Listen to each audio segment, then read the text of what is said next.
Bienvenidos a Debate.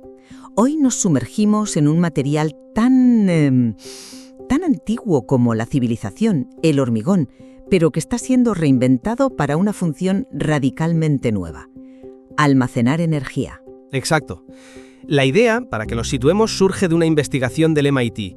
Han desarrollado lo que llaman un hormigón inteligente y, básicamente han conseguido que sea conductor de electrones, convirtiendo algo como los cimientos de una casa o el pilar de un puente en un gigantesco supercondensador. Y creo que merece la pena aclarar ese término, ¿verdad?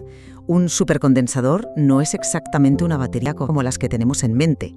Almacena la energía en un campo eléctrico, no mediante una reacción química, lo que le permite, cargarse y descargarse de forma casi instantánea y en teoría durante muchísimos más ciclos. Partimos de esa base. Es una distinción clave, sí. Menos densidad de energía que una batería de litio, pero mucha más rapidez y durabilidad. Y es justo ahí donde nace la cuestión central que extraemos de los materiales.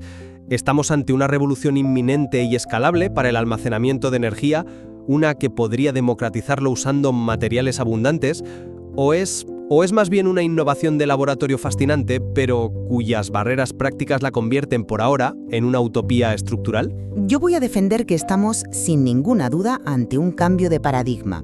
Esta tecnología, que integra el almacenamiento en la propia estructura de nuestros edificios, representa una nueva era de infraestructuras activas y sostenibles. Pues yo, por mi parte, argumentaré que, aunque la ciencia detrás es brillante, los desafíos de ingeniería, hablo de durabilidad, de corrosión, de implementación en el mundo real, son formidables. Es un avance científico notable, sí, pero su viabilidad a gran escala para mí sigue sin demostrarse. A ver, empecemos por lo que ha cambiado el panorama hace poco. Un salto de 10 veces en la densidad energética. Esto no es un avance menor, ¿eh? Es lo que mueve esta tecnología del terreno de lo puramente teórico a lo plausible. Un salto de 10 veces es desde luego muy significativo. Pero, ¿qué significa eso en la práctica? Porque 10 veces más que un valor inicial muy bajo puede seguir siendo, un valor bajo. Significa pasar de necesitar 45 metros cúbicos de este hormigón para alimentar una casa durante un día, o sea, el volumen de un sótano entero, a necesitar solo 5 metros cúbicos. Eso ya es el tamaño de una sola pared de cimentación. De repente es algo factible. Y se logra, además, mediante un mecanismo fascinante de nanocableado fractal. Al mezclar el cemento con una cantidad muy precisa de negro de carbón, las partículas se autoorganizan y forman una red conductora continua. Ya, entiendo el mecanismo. Se conoce como percolación eléctrica. Es elegante. Pero, incluso con esa mejora, la densidad energética sigue siendo muy inferior a la de las baterías de iones de litio. Claro, pero es que su potencial va mucho más allá de ser una simple batería. Es una plataforma multifuncional. Al ser conductor, puede usarse para calefacción radiante en suelos y paredes, que es un sistema mucho más eficiente y que puede ahorrar hasta un 30% en costes. O podría, por ejemplo, derretir el hielo de las carreteras sin usar sales corrosivas. Son aplicaciones interesantes, sin duda, sobre todo la de la calefacción, pero no dejan de ser secundarias. La gran promesa, el titular, es el almacenamiento de energía a gran escala. Y ahí es donde yo, la verdad, encuentro los primeros obstáculos que me parecen casi insalvables. ¿A qué te refieres exactamente? Me refiero a que el salto del laboratorio a una estructura de carga real es abismal. La propia investigación que mencionas, la de Darshdeep Pinewal en el MIT, detalla enormes desafíos de ingeniería que aún no están resueltos. El primero y más básico, el sellado. Para que el supercondensador funcione, el hormigón tiene que estar saturado de un electrolito, una solución salina, y ese líquido tiene que permanecer contenido. Bueno, pero proponen usar betún, que es un material de sellado que lleva siglos demostrando su eficacia. Sí, probada en tejados, claro. Pero, ¿de verdad podemos confiar en que una capa de betún garantice una estanqueidad perfecta durante 50 o 100 años dentro de un pilar de hormigón que soporta el peso de un edificio, que vibra, que sufre ciclos de temperatura y estrés mecánico? Es que una mínima fuga no solo anularía la función eléctrica, sino que podría comprometer la integridad estructural de todo el edificio. Y eso me lleva a un segundo problema que para mí es aún más grave: la corrosión. Entiendo. Te refieres a los colectores de carga, ¿no? Exacto.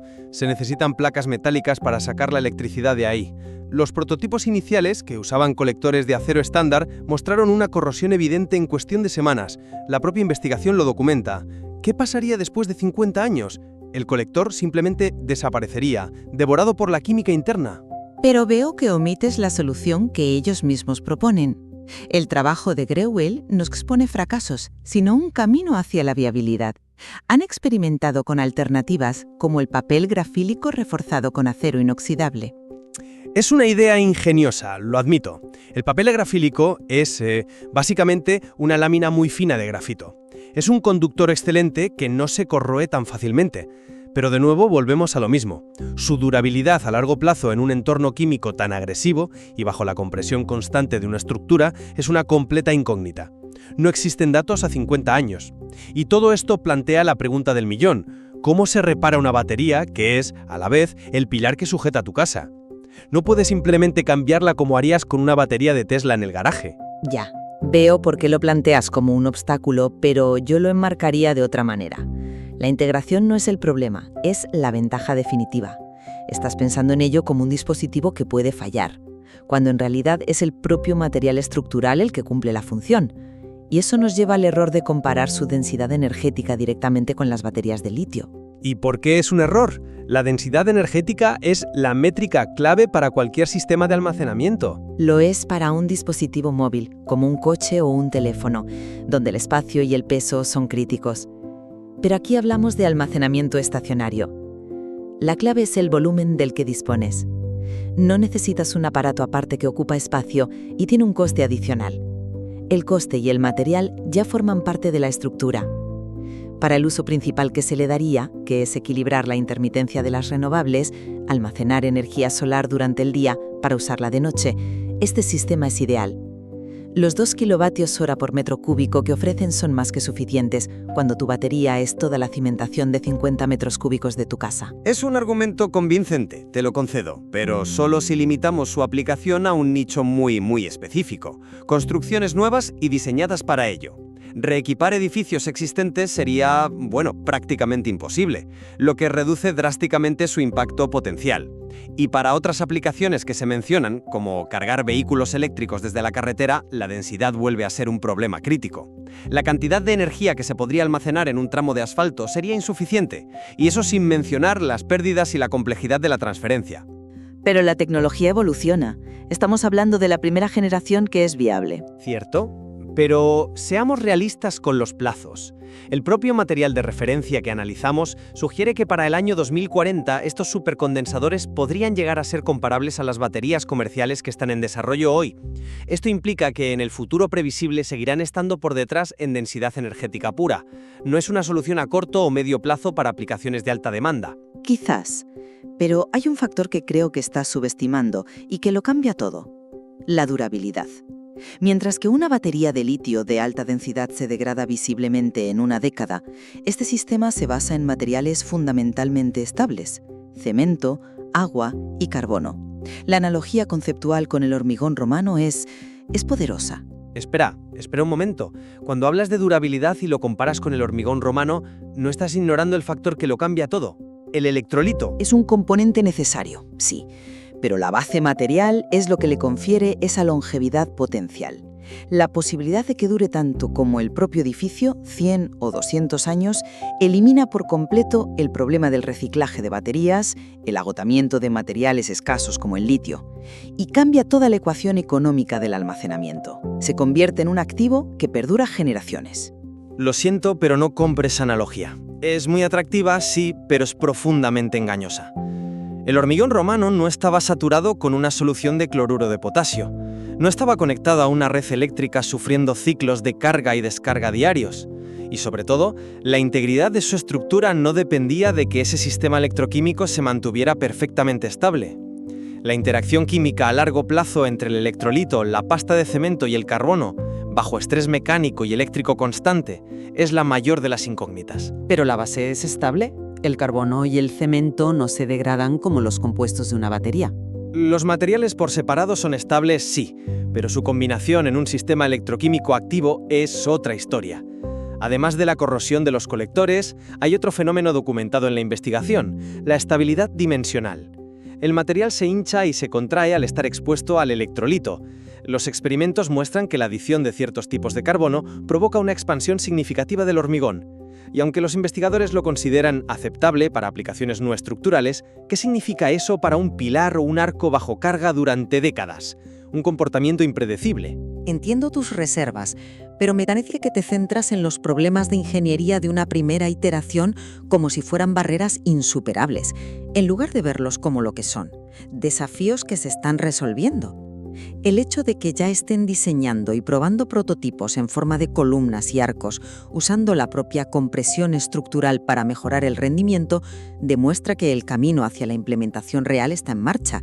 Incluso han demostrado su capacidad de autodiagnóstico. ¿Te refieres al experimento del LED? Exacto. Un arco hecho de este hormigón alimentaba un LED que parpadeaba cuando la estructura sufría tensión mecánica. Esto permitiría a los edificios informar sobre su estado estructural en tiempo real. Estamos hablando de una fusión entre la ingeniería civil y la eléctrica a un nivel sin precedentes. La estructura deja de ser un costo pasivo para convertirse en un activo energético e informativo. Estoy de acuerdo en que la multifuncionalidad es el aspecto más atractivo. La idea de que una pared no solo sostenga el techo, sino que también lo caliente y monitorice su propia salud, es realmente revolucionaria. Mi duda no está en el concepto, que es brillante. Mi duda es si es físicamente posible hacerlo de forma segura, fiable y duradera durante un siglo. Y por ahora, las pruebas a largo plazo simplemente no existen. Para mí, el reciente salto en la capacidad de almacenamiento, combinado con su naturaleza multifuncional y el uso de materiales abundantes y económicos, sitúa al hormigón inteligente en un claro punto de inflexión. Los desafíos de ingeniería se están identificando y abordando, abriendo el camino a un futuro en el que nuestra infraestructura sea una parte activa y resiliente de la solución energética global. Y yo mantengo que, aunque el progreso científico es innegable y emocionante, el abismo entre un prototipo de laboratorio y un componente constructivo que debe cumplir con estrictos códigos de seguridad y ser rentable sigue siendo inmenso. Las preguntas críticas sobre la estabilidad a largo plazo, la corrosión y la reparabilidad deben ser respondidas de forma concluyente antes de que podamos hablar de una revolución y no de una brillante exploración científica con un futuro incierto. Al final, creo que ambos vemos el potencial transformador que hay en la idea de los materiales multifuncionales. Es una dirección de investigación que va a cambiar muchas cosas. Sin duda. Y este análisis deja clara esa tensión, que es esencial y fascinante, entre la ciencia visionaria, que imagina paredes que nos dan energía, y la rigurosa y prudente ingeniería que se necesita para asegurar que esas paredes no se nos caigan encima. Los materiales analizados ofrecen una ventana a ese proceso y demuestran que aún queda mucho por explorar.